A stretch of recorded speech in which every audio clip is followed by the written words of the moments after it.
So a very important question, and one where we should be starting at. Where in the spectrum are you? Basically, social enterprises and social ventures have a combination of return on investment and impact.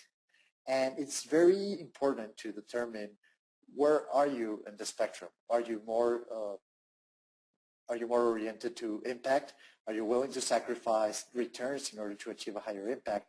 Or are you willing to sacrifice social impact in order to get higher returns?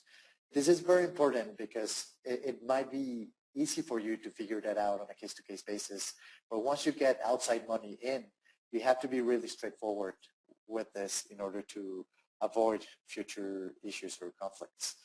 And once you figure out where you are, where you are towards sacrificing impact versus finance or vice versa, you have basically 4 pools of people or funds that can invest in your social venture. And it's really important to figure out beforehand which are right for you in order not to waste your time on meetings and or processes that in the end won't be a right fit. The first group, which is the one I would recommend best, is the angels. Angel investors are individual investors who put in their own money in projects, and they invest their money and they also invest their time and their resources, such as networks, to make the venture succeed. And the good thing about angel investors is that they're individual investors, so you might find someone who has some money they want to invest and who's willing to sacrifice return on investment in order to achieve a higher social impact, who's really passionate about clean energy, for example, and you would want to get him on board.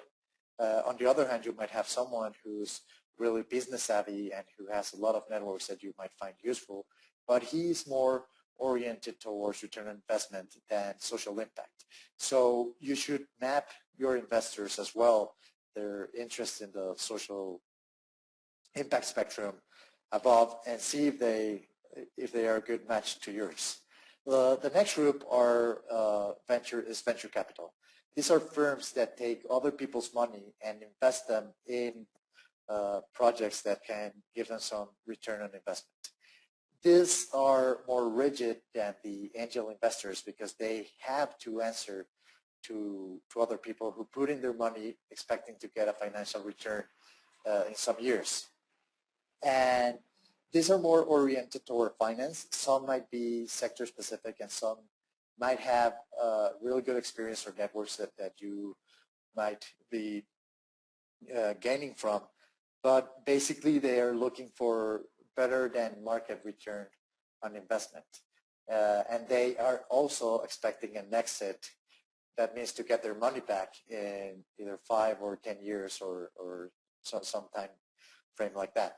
So it's really important, especially with the venture capital firms, to get everything straightforward and to let them know that you are willing to sacrifice some of their return on investment, because once they put their money in, they're expecting that return to achieve the social impact.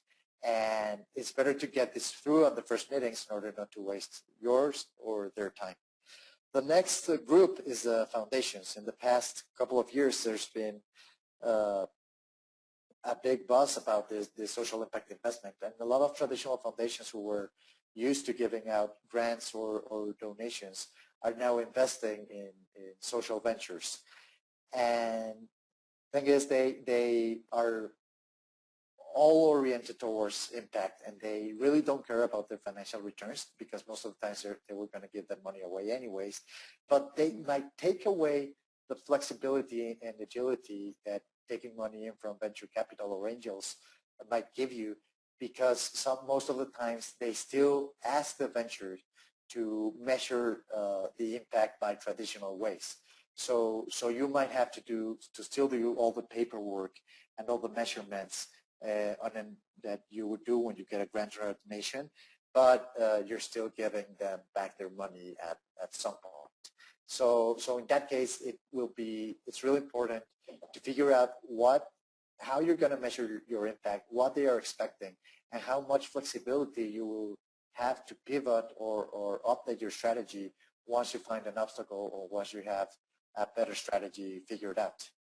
And the final one, and I think it's also a good feed for most of social ventures, is the impact investment funds. These are funds that also take other people's money or foundations' money, and they invest them in social ventures that will give back impact and a return on investment. They sometimes do it by being more patient, by waiting to get that exit or waiting to get that money back, or by expecting lower returns than the market can offer if they come together with some clear social impact. Most of them expect this blend, and most of them are specialized in a specific sectors such as clean energy or base of the pyramid. So in that way, they can also add a lot of value and a lot of experience because they might have already done or might have already worked with some ventures similar to yours or in your space. But you need to also make sure that you are aligned with them in this impact and finance spectrum, and that both your expectations are the same on when they're going to get their money back and how much impact you're going to have, and when the right moment comes, what decisions you're going to get on impact versus finance. If you figure out where you are, then your strategy to look for the best investors that will fit your venture will be way easier.